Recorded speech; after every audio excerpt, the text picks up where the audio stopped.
തെളിമയുടെ നാദം, ഒരുമയുടെ ശബ്ദം, തനിമയുടെ രാഗം, കനവിലൊരു നാളം. പ്രകാശനായ പ്രകാശിക മലങ്കരദർശൻ.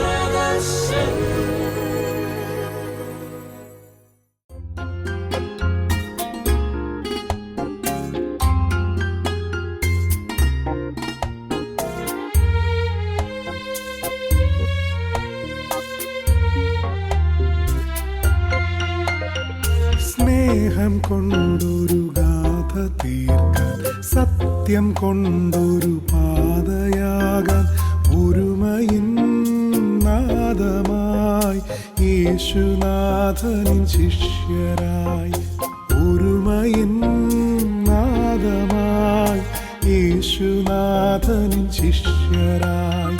സ്നേഹം കൊണ്ടൊരു ഗാഥ തീർക്കാൻ, സത്യം കൊണ്ടൊരു പാതയാകാൻ, ഒരുമയിൻ നാദമായി യേശുനാഥനിൻ ശിഷ്യരായി, ഒരുമയിൻ നാദമായി യേശുനാഥനിൻ ശിഷ്യരായി.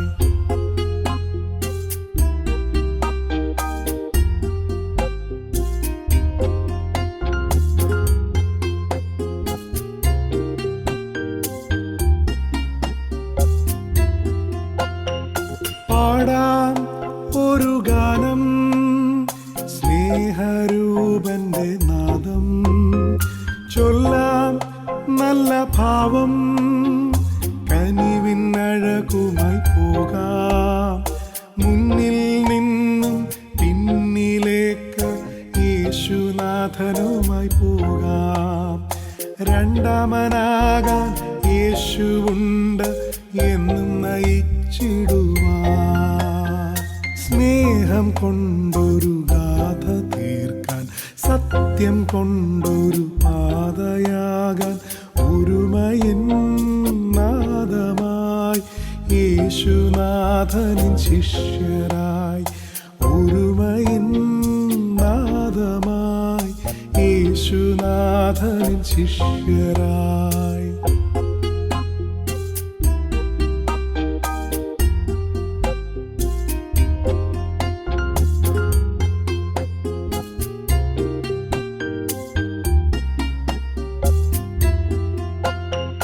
കേൾക്കാൻ നീ വരില്ലേ നോവിൻ കഥനങ്ങൾ, പതിയെ നടന്നിടാൻ, അബലരെ ചേർത്തിടുവാൻ, താങ്ങായി നിൽക്കാൻ, വചനം വിളമ്പാൻ നിന്നെ വിളിച്ചിടുന്നു.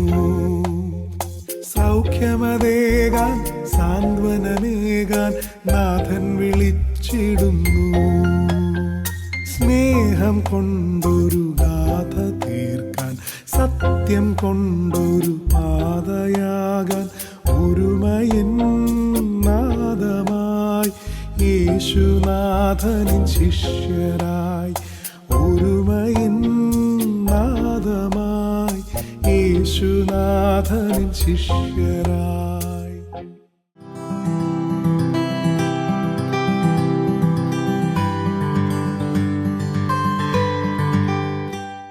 ധ്യാനപീഠത്തിലേക്ക് ഏവർക്കും സ്വാഗതം.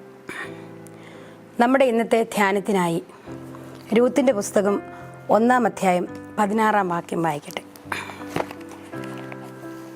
അതിന് രൂത്ത്, നിന്നെ വിട്ടുപിരിവാനും നിന്റെ കൂടെ വരാതെ മടങ്ങിപ്പോകുവാനും എന്നോട് പറയരുതേ. നീ പോകുന്നിടത്ത് ഞാനും പോരും, നീ പാർക്കുന്നിടത്ത് ഞാനും പാർക്കും. നിന്റെ ജനം എൻ്റെ ജനം, നിന്റെ ദൈവം എൻ്റെ ദൈവം. നീ മരിക്കുന്നിടത്ത് ഞാനും മരിച്ച് അടക്കപ്പെടും. 4-ാം അധ്യായം 11-ാം വാക്യം. നിന്റെ വീട്ടിൽ വന്നിരിക്കുന്ന സ്ത്രീയെ യഹോവ റാഹേലിനെ പോലെയും ലേയെ പോലെയും ആക്കട്ടെ. അവർ ഇരുവരുമല്ലോ ഇസ്രായേൽ ഗ്രഹം പണിതത്. അതിജീവനത്തിൻ്റെ പൊരുളറിഞ്ഞ് ജീവിത വിജയം നേടിയ ഒരു സ്ത്രീരത്നമാണ് മൊവാബി സ്ത്രീയായ രൂത്ത്. അവൾ എലിമെലേക്കിൻ്റെയും നവോമിയുടെയും മരുമകളാണ്. വ്യക്തമായ കണക്കുകൂട്ടലോടെ സ്വന്തം ദേശത്തുണ്ടായ ക്ഷാമത്തിൽ നിന്നും വിടുതൽ പ്രാപിപ്പാൻ മൊവാബിലേക്ക് ചേക്കേറിയ ഒരു കുടുംബം. അവിടെ അവരുടെ കുടുംബം ഭദ്രമാക്കി സ്വപ്നങ്ങൾ പൂവണിഞ്ഞു. മക്കൾക്ക് ഭാര്യമാരെ തിരഞ്ഞെടുത്തു. എന്നാൽ അവരുടെ സ്വപ്നങ്ങളെയെല്ലാം തകർത്തുകൊണ്ട് 3 മരണങ്ങൾ അവർക്ക് നേരിടേണ്ടി വന്നു. എലിമെലേക്കും മക്കളായ മഹ്ലോനും കില്യോനും അവരെ വിട്ടുപിരിഞ്ഞു. വേദനാജനകമായ ഈ സാഹചര്യത്തിൽ നിരാലംബയും വിധവയുമായ ഒരു യുവതിയുടെ ദൈവാശ്രയവും തീരുമാനശക്തിയും അവളുടെ ജീവിത വിജയത്തിന് കാരണമായി തീർന്നു. വ്യക്തിജീവിതത്തിലും കുടുംബജീവിതത്തിലും സാമൂഹിക ഇടപാടുകളിലും ഏവർക്കും മാതൃകയായി തീർന്നു ഈ പെൺകുട്ടി രൂത്ത്. രൂത്തിൻ്റെ ജീവിത വിജയത്തിന് കാരണമായ അവളുടെ സ്വഭാവ വിശേഷതകളിലേക്ക് നമുക്കൊന്ന് കണ്ണോടിക്കാം. ഒന്നാമതായി, അവൾ ദൈവാഭിമുഖമായി വർത്തമാനകാല സംഭവങ്ങളെ അപഗ്രഥിക്കുകയും ഭാവിയെ ആലോചനയോടെ രൂപീകരിക്കുകയും ചെയ്തവളായിരുന്നു. ദൈവാഭിമുഖമായി വർത്തമാനകാല സംഭവങ്ങളെ അപഗ്രഥിക്കുകയും ഭാവിയെ ആലോചനാപൂർവം രൂപീകരിക്കുകയും ചെയ്തവൾ. അവൾ ദൈവത്തോട് ചേർന്ന് ജീവിത സാഹചര്യങ്ങളെ വിലയിരുത്തി ഭാവിയെക്കുറിച്ച് പക്വമായ തീരുമാനങ്ങൾ എടുക്കാൻ കഴിവുള്ളവളുമായി തീർന്നു. രൂത്തിൻ്റെ വാക്കുകളിൽ നിന്ന് തന്നെ അത് പ്രകടമാണ്. അവൾ നവോമിയോട് പറയുന്ന വാക്കുകൾ: നീ പോകുന്നിടത്ത് ഞാനും പോകും, നീ പാർക്കുന്നിടത്ത് ഞാനും പാർക്കും, നീ മരിക്കുന്നിടത്ത് ഞാനും മരിച്ച് അടക്കപ്പെടും എന്നത്രേ. ജീവിതത്തിൻ്റെ യാഥാർത്ഥ്യങ്ങളെ ധൈര്യത്തോടെ നേരിടുവാനായി തീരുമാനം ചെയ്ത രൂത്ത്. പ്രതിസന്ധികൾ നാം ഒരിക്കലും ആഗ്രഹിക്കാറില്ല. എന്നാൽ നാം നേരിടേണ്ടി വരുന്ന പ്രതിസന്ധികളെ നാം അംഗീകരിച്ചേ മതിയാവൂ, അതിനെ അതിജീവിച്ചേ മതിയാവൂ. അത്തരത്തിൽ ജീവിത സാഹചര്യങ്ങളെ നേരിടുവാൻ തീരുമാനിച്ചതായുള്ള രൂത്തിൻ്റെ ജീവിതം വിജയത്തിലേക്ക് എത്തിക്കുന്നതിന് ഈ മനോഭാവം അവളെ സഹായിച്ചു എന്ന് നമുക്ക് മനസ്സിലാക്കാം. രണ്ടാമതായി, ജീവിത വിജയത്തിന് ബന്ധങ്ങളുടെ ഇഴയടുപ്പം സൂക്ഷിക്കണമെന്ന് തിരിച്ചറിഞ്ഞവളാണ് രൂത്ത്. ഭാരമേറിയ ഉത്തരവാദിത്തങ്ങൾ ഏറ്റെടുക്കുവാൻ ബന്ധങ്ങളുടെ ഇഴയടുപ്പമാണ് ഒരുവനെ ശക്തീകരിക്കുന്നത്. നവോമിയെ തള്ളിക്കളഞ്ഞാൽ ആരും അവളെ പഴിക്കില്ല. നവോമിയിൽ നിന്ന് അവൾക്കൊന്നും പ്രതീക്ഷിക്കാനുമില്ല. ഈ അവസരത്തിലും ചില നഷ്ടങ്ങൾ സഹിച്ച് ഉത്തരവാദിത്തങ്ങൾ ഏറ്റെടുക്കുവാനായി രൂത്ത് ഇവിടെ തീരുമാനിക്കുകയാണ്. സ്വന്തം ഭവനത്തിലേക്ക് മടങ്ങിപ്പോകുവാൻ നവോമി 2 മരുമക്കളോടും ആവശ്യപ്പെടുന്നു. അതനുസരിച്ച് ഓർപ്പ അവളുടെ പിതൃഗ്രഹത്തിലേക്ക് മടങ്ങിപ്പോയി. എന്നാൽ രൂത്തോ നവോമിയോടൊപ്പം നിന്നു. നവോമിയുടെ ഉത്തരവാദിത്വം രൂത്ത് ഏറ്റെടുത്തപ്പോൾ രൂത്തിൻ്റെ ഉത്തരവാദിത്വം ഇവിടെ ദൈവം ഏറ്റെടുക്കുകയായിരുന്നു. തീർച്ചയായും ബന്ധങ്ങളുടെ ഊഷ്മളത കാത്തുസൂക്ഷിക്കുന്നതിനായി ഉത്തരവാദിത്തങ്ങളെ ഏറ്റെടുക്കാൻ തയ്യാറായ രൂത്തിൻ്റെ ജീവിതം അനുഗ്രഹകരമായി വിജയകരമായി എന്ന് തുടർന്നുള്ള ജീവിത അനുഭവങ്ങൾ നമ്മെ പഠിപ്പിക്കുന്നുവല്ലോ.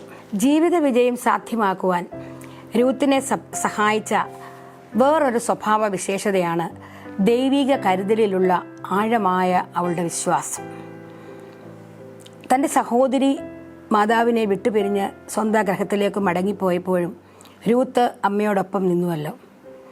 നവോമി വളരെയധികം പരിശ്രമിച്ചു രൂത്തിനെ മടക്കി അയക്കുവാൻ. എന്നാൽ നവോമിയോടുള്ള ആഴമായ സ്നേഹം, ആ ഉത്തരവാദിത്വം ഏറ്റെടുക്കുന്നതിലെ താല്പര്യം അവളെ അമ്മയോടൊപ്പം നിർത്തി.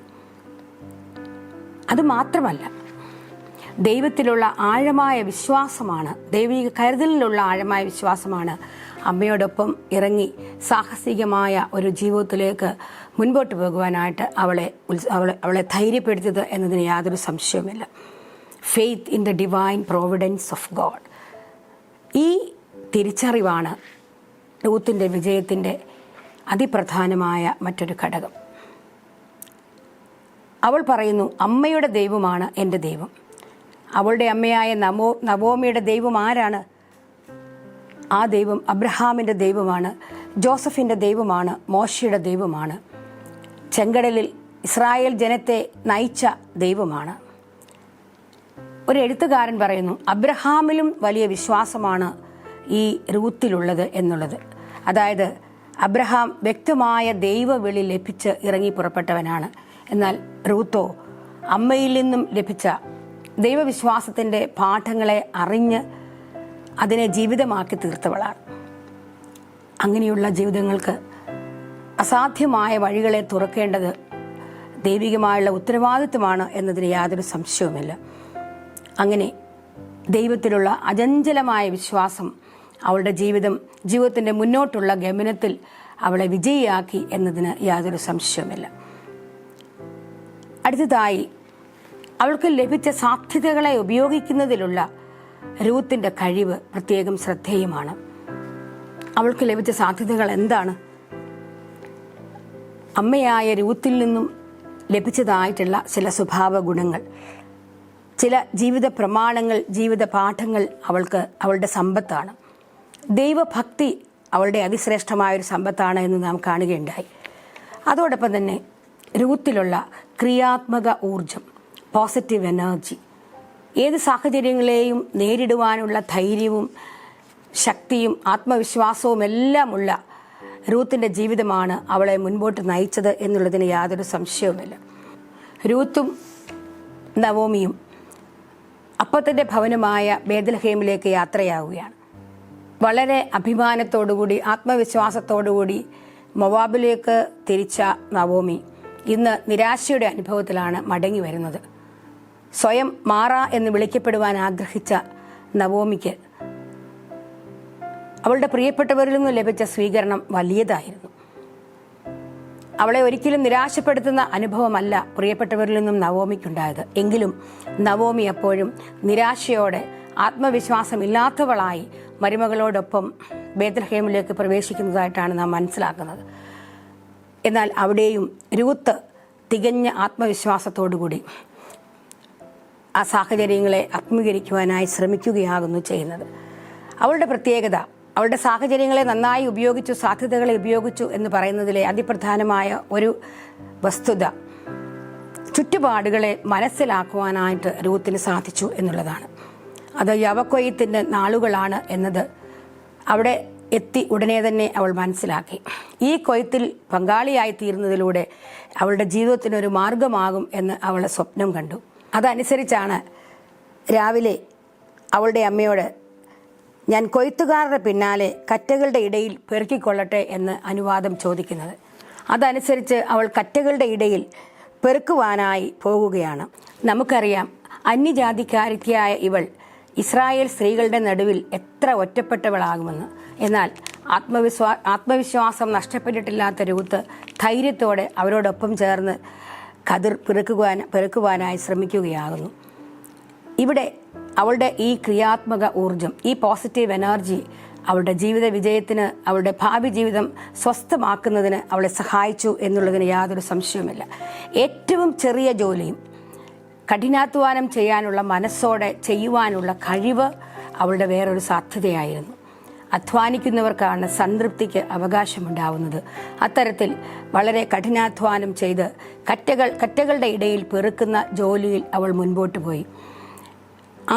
അതിൻ്റെ ഉടമസ്ഥനായ ബോവസ് അവിടെ എത്തുമ്പോൾ ഒരു അന്യജാതിക്കാരിയായ സ്ത്രീ അവിടെ കറ്റകളുടെ ഇടയിൽ കതിർ പെറുക്കുന്നത് അത് ശ്രദ്ധയിൽപ്പെട്ടപ്പോൾ അവളെക്കുറിച്ച് അന്വേഷിക്കുമ്പോൾ അവൾ നവോമിയുടെ മരുമകൾ എന്ന് മനസ്സിലാക്കുവാനായിട്ട് സാധിക്കുന്നു.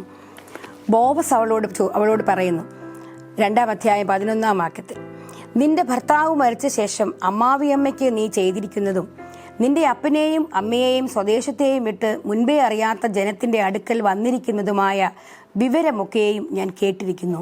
നിന്റെ പ്രവൃത്തിക്ക് യഹോവ പകരം നൽകട്ടെ എന്നാണ് ബോവസ് അവളെ അനുഗ്രഹിച്ച് പറയുന്നത്. അതോടൊപ്പം തന്നെ തുടർന്ന് അവളെക്കുറിച്ച് പറയുന്ന ഒരു പ്രത്യേകത അവളുടെ സ്വഭാവശുദ്ധിയെക്കുറിച്ച് ആ പ്രദേശത്തെങ്ങും അവളെ ശ്രദ്ധിച്ചവരുടെ നടുവിൽ അവിടെ എങ്ങും അത് പ്രസിദ്ധമായിരിക്കുന്നു എന്നുള്ളതാണ്. അവൾക്ക് ദൈവം കൊടുത്ത സാധ്യതകളെ, സ്വഭാവ വിശേഷതകളെ നന്നായി ഉപയോഗിച്ച് അവളുടെ ജീവിത വിജയത്തിൻ്റെ പാതകളിലൂടെ അവൾ നിർഭയമായി സധൈര്യം മുന്നേറുന്നതായിട്ടാണ് നമുക്ക് കാണുവാനായിട്ട് സാധിക്കുന്നത്. സാധ്യതകളെ അന്വേഷിക്കുന്ന അവളുടെ കണ്ണും അത്യധ്വാനം ചെയ്യുവാനുള്ള അവളുടെ മനസ്സും സ്വഭാവശുദ്ധിയും അവളെ ബോവസിലേക്ക് അടുപ്പിച്ചു. ബോവസ് നിയമപ്രകാരം അവളെ ഭാര്യയായി സ്വീകരിച്ചു എന്നാണ് ആ ചരിത്രം നമ്മെ പഠിപ്പിക്കുന്നത്. അവൾ ബോവസിന്റെ ഭാര്യയായ ശേഷം പട്ടണവാതിൽക്കൽ ഇരുന്ന സകല ജനവും അവളെ അനുഗ്രഹിച്ചു പറഞ്ഞ വാക്കുകളാണ് നാം ഇപ്പോൾ വായിച്ചത്. നിന്റെ വീട്ടിൽ വന്നിരിക്കുന്ന സ്ത്രീയെ യഹോവ റാഹേലിനെ പോലെയും ലേയെ പോലെയും ആക്കട്ടെ, അവർ ഇരുവരുമല്ലോ ഇസ്രായേൽ ഗൃഹം പണിതത് എന്ന്. അവളെ ഭർത്താവായി സ്വീകരിച്ച ബോവസിനോട് അവർ പറയുന്നു, ഈ യുവതിയിൽ നിന്ന് യഹോവ നിനക്ക് നൽകുന്ന സന്തതിയാൽ നിന്റെ ഗൃഹം താമാർ യഹൂദയ്ക്ക് പ്രസവിച്ച ഫേരസിന്റെ ഗൃഹം പോലെ ആയിത്തീരട്ടെ എന്ന്. ഇത്തരത്തിൽ ദൈവാഭിമുഖമായി വർത്തമാനകാല അനുഭവങ്ങളെ അപഗ്രഥനം ചെയ്ത് ഭാവിയെ ആലോചനയോടെ രൂപീകരിക്കുവാൻ കഴിഞ്ഞ റൂത്തിന്, ബന്ധങ്ങളുടെ ഇഴയെടുപ്പം ആഴമായി സൂക്ഷിക്കുവാനായിട്ട് കഴിഞ്ഞ റൂത്ത്, ദൈവിക കരുതലിലുള്ള അടിയുറച്ച വിശ്വാസത്തോടെ അവളുടെ സാധ്യതകളെ ഉപയോഗിച്ചുകൊണ്ട് പ്രതിസന്ധികളെ നേരിട്ട് മുൻപോട്ട് നീങ്ങിയപ്പോഴാണ് ജീവിത വിജയത്തിൻ്റെ ഉടമയായി തീർന്നത്. തീർച്ചയായും അവൾ ജീവിത വിജയത്തിൻ്റെ അംശവസ്ത്രം ധരിച്ചവളായി തീർന്നു, അതിജീവനത്തിൻ്റെ പൊരുൾ അറിഞ്ഞവളായി തീർന്നു. ഇത്തരത്തിൽ നമ്മുടെ ജീവിതങ്ങളെ നേരിടുവാൻ, സാഹചര്യങ്ങളെ അഭിമുഖീകരിപ്പാൻ, ജീവിത വിജയത്തിൻ്റെ ഉടമകളായി തീരുവാൻ ദൈവം നമുക്ക് ഏവർക്കും ഇടയാക്കട്ടെ.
തിരുബലിയിൻ നിനവുകളാ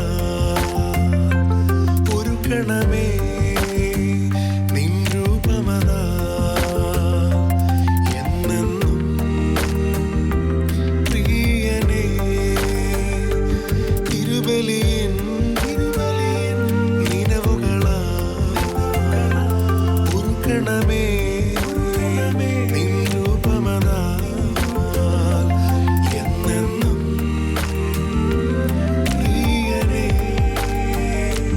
കഴുകണമേ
പ്രാർത്ഥനകൾ നൽകുന്നു. ലോകത്തിൻ വേദനകൾ സഹിച്ചിടുവാൻ ഒരുക്കണമേ. പ്രാർത്ഥനകൾ നൽകുന്നു. കഴുകണമേ നിന്നുതിരമതാ. ഒരുക്കണമേ നിൻ ജീവനാ. പകരണമേ നിൻ തിരുകൃപകൾ.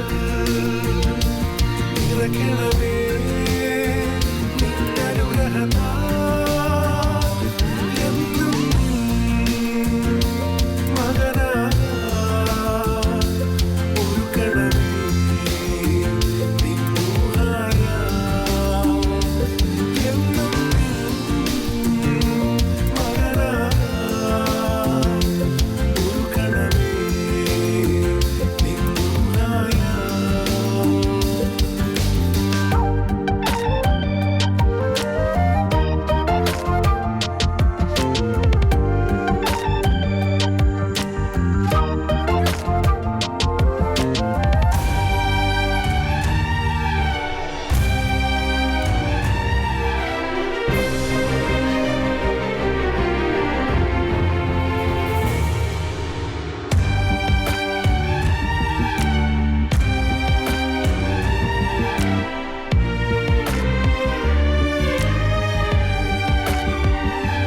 നിലവുകളിൽ നീ നിറയാൻ. കനവുകളിൽ നിൻ രാജ്യമതാ. നിറയ്ക്കണമേ എന്നെന്നും. നിലവുകളിൽ നീ നിറയാൻ. കനവുകളിൽ നിൻ രാജ്യമതാ. നിറയ്ക്കണമേ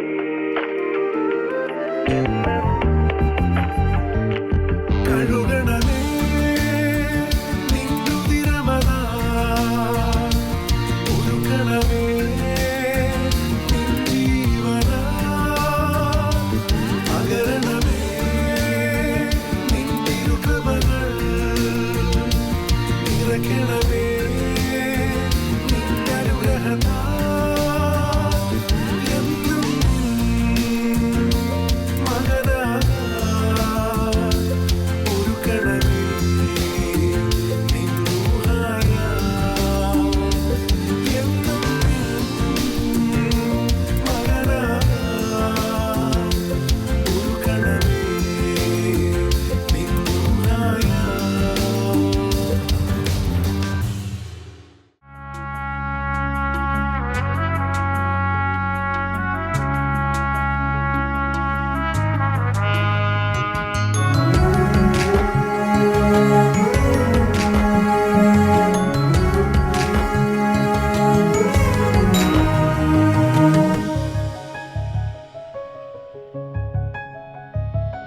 സ്തുതികൾ